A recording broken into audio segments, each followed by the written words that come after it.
মইতো দেখা নাই তামোলপুৰ সমষ্টিটো হেভি ৱেইট সমষ্টি হৈছে না কি। আমিতো নৰ্মেল তামোলপুৰতে থাকোঁ হিচাপে তামোলপুৰৰে মানুহ হিচাপে এইটোতো নিৰ্বাচনী এটা প্ৰক্ৰিয়া 5 বছৰৰ মূৰে মূৰে আহে। তো নিৰ্বাচনত ৰাইজে ভোট দিব, দলবিলাকে ভোট বিচাৰিব, প্ৰাৰ্থীয়ে ভোট বিচাৰিব, নৰ্মেল প্ৰচেছ। তো ইয়াৰ কাৰণে বিভিন্ন দলে বিভিন্ন প্ৰাৰ্থী দিছে, তাত হেভি ৱেইট বুলিতো একো মই দেখা নাই। আজি ৰাষ্ট্ৰীয় দলবিলাকে স্বাধীনতাৰ পিছত ক্ষুদ্ৰ ক্ষুদ্ৰ জাতি জনগোষ্ঠীবিলাক যদি চালেহেঁতেন, কিয় এই জনগোষ্ঠীবিলাক ৰাজপথত আহিব লগা হ'লে। আজি যে ৰাজপথত আহিল, ইমান বড়ো আন্দোলনত 8,000 মানুহ মৰিল, অসম আন্দোলনত বহুত মানুহ মৰিল, উত্তৰ পূৰ্বাঞ্চলত আজি পাহাৰীয়া অঞ্চলবিলাকত যে মানুহ মৰি আছে, অস্ত্ৰ শস্ত্ৰ লৈছে, আন্দোলন হৈছে, বিভিন্ন সংগ্ৰাম হৈছে। এইটোতো ক'ৰবাত নহয় ক'ৰবাত ৰাষ্ট্ৰীয় দলবিলাকে দিল্লীত বহি নীতি নিৰ্ধাৰণ কৰিব পৰা নাই এই সমস্যাবিলাক সমাধান কৰিবৰ কাৰণে। যেতিয়া জুই পুৰি নিজৰ হাত নালাগে তেতিয়ালৈকে এখেতসকলে আৰামছে বহি থাকে দিল্লীত। আৰু ইফালে কোনা কোনা যিবিলাক আছে তাত ৰাইজৰ বানপানী আহে, ধুমুহা আহে, নিজৰ ভাতৃ-কাতি সংঘৰ্ষ হয়, কোনোবা খাবলৈ নাপায়, কোনোবা পঢ়িবলৈ নাপায়, পিন্ধিবলৈ নাপায়। এই পৰিৱেশবিলাকতো চোৱা নাই। এইকাৰণে আজি দেশত এটা বৈষম্যতা আৰু যে ডেভেলপমেণ্টটো যিটো আজি ডিছপেৰিটি বুলি কয়, যিটো ওপৰ নিচ হৈছে, এইকাৰণেই হৈছে। তো সেইকাৰণে আজি আঞ্চলিক দল লাগে। আৰু আঞ্চলিক দলবিলাক নাথাকিলে আজি ভাৰতৰ বিভিন্ন প্ৰান্তত উন্নয়ন নহ'লহেঁতেন।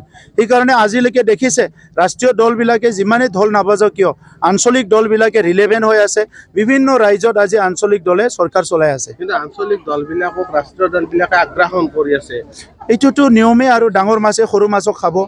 কিন্তু সৰু মাছবিলাকো চাব লাগিব যাতে খাব নোৱাৰাকৈ চলিব পাৰে। তিমি মাছটো যেতিয়া যায় ভালকৈ চাবচোন, তাৰ পিঠিত মাছবিলাকে উঠি যায়, সৰু মাছবিলাকে। চাওক, ক্ৰেডিটটো লওক। দিল্লীত চৰকাৰ আছে, দিছপুৰত চৰকাৰ আছে, ক্ৰেডিটটো ল'বই। তো গতিকে আমিও অকলে ক্ৰেডিট ল'ব বিচৰা নাই। কিন্তু ইয়াৰ কনচেপ্টটো আগতো বিজেপি আছিলে। আমি যেতিয়া চৰকাৰ আহিছোঁ ইয়াৰ 5 বছৰ আগত বিজেপি নাছিলে জানো? তেতিয়ানো কিয় নহ'ল এইবিলাক? তেতিয়াতো হ'ব লাগিছিলে, এই মাথাউৰিটো হ'ব লাগিছিলে, এই ৰাস্তাটো হ'ব লাগিছিলে। আমাৰকে 5 বছৰ আগততো বিজেপি আছিলে BPF-ৰ লগত। তো আজি এই কথাবিলাক আৰু খুলি ল'লে মুখত বহুত কথা ওলাব।